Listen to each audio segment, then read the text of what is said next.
Hello everyone, this is Rishabh Jain welcoming you all on our channel Sparsh Feel the Success। तो IBPS ने इस बार अपने exam pattern में भी change कर दिया है।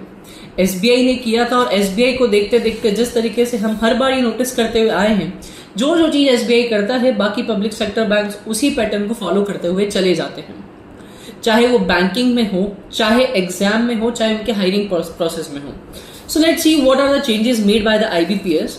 प्री एग्जाम में हम लोग अब तक जो देखते हुए आ रहे थे, चाहे वो IBPS PO का प्रीलिम्स हो, चाहे क्लरिकल का प्रीलिम्स हो, दोनों में पैटर्न जो था वो काफी हद तक सिमिलर था। 30 क्वेश्चंस हमें इंग्लिश के देखने को मिलते थे, 35 क्वेश्चन हमें रीजनिंग को देखने को मिलते थे और 35 ही क्वेश्चन हमें मैथ्स के या क्वांट के देखने को मिलते थे और 1 मार्क्स ईच क्वेश्चन कैरी करता था।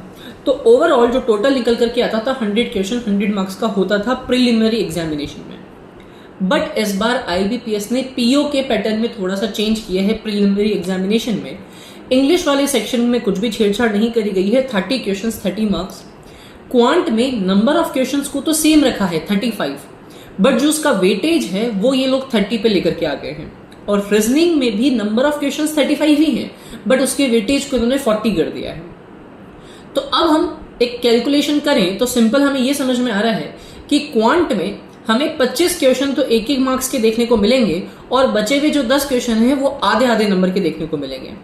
और मेरा जो कॉन्सेप्ट कहता है, मेरा जो लॉजिक कहता है वो ये है कि जो सिंप्लीफिकेशन वाले जो क्वेश्चंस आया करते थे, जो कंपैरेटिवली इजी और क्विक सॉल्विंग हुआ करते थे, शायद IBPS उनको आधे आधे मार्क्स का कर दे, which is going to be very threatening for the students.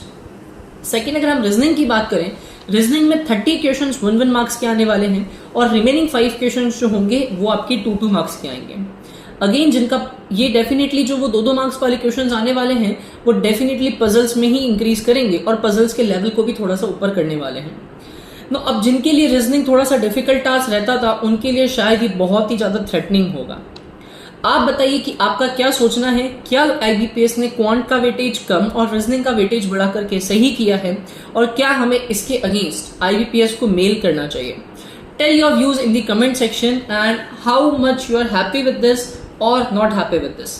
आप रीजनिंग में स्ट्रांग थे, मैथ्स में स्ट्रांग थे, उसके अकॉर्डिंग आप अपने थॉट्स को कमेंट सेक्शन में बताइए और आपके अकॉर्डिंग क्या होना चाहिए। क्या IBPS को ये पैटर्न रखना चाहिए या इसके अंदर कुछ चेंजेस लेकर के आने चाहिए?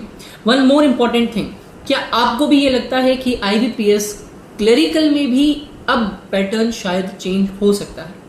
What are your thoughts? Let's tell in the comment section. Thank you so much for watching.